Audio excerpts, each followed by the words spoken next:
Kiasi cha shilingi bilioni 2.6 ama bilioni 2 na bilioni 600 zimeweza kutolewa na CAF kwa mshindi wa pili wa mashindano hayo ya CAF Confederation, baada ya Simba kuweza kuibuka mshindi wa pili kwenye mashindano hayo.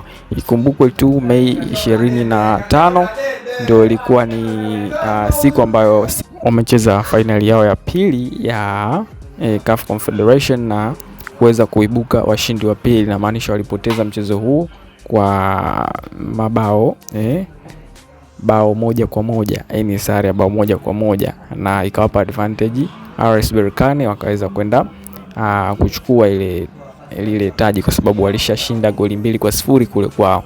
Kwa hiyo ni namna tu ambavyo kila mshindi anatakiwa kupatiwa kiasi fulani ambacho pengine kilikuwa kinafahamika na pengine kimeongezwa kutokana na kupanda kwa gharama za uandaaji wa mashindano na vitu vingine kama hivyo, kuongezeka kwa wadhamini na vitu vingine.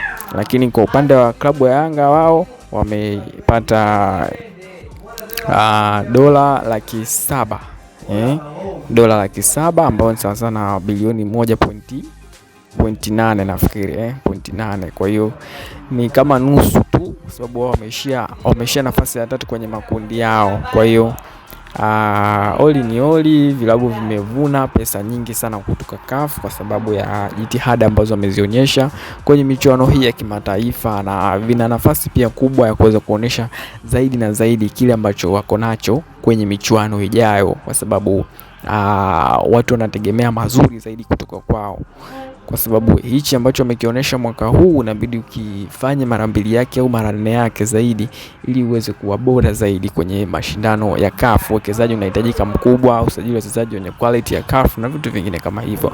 Una maoni gani juu ya mkwanja huu ambao Simba wamelipwa? Wawekeze kwenye nini? Kusajili wachezaji, kutengeneza uwanja, au kulipa mishahara wachezaji?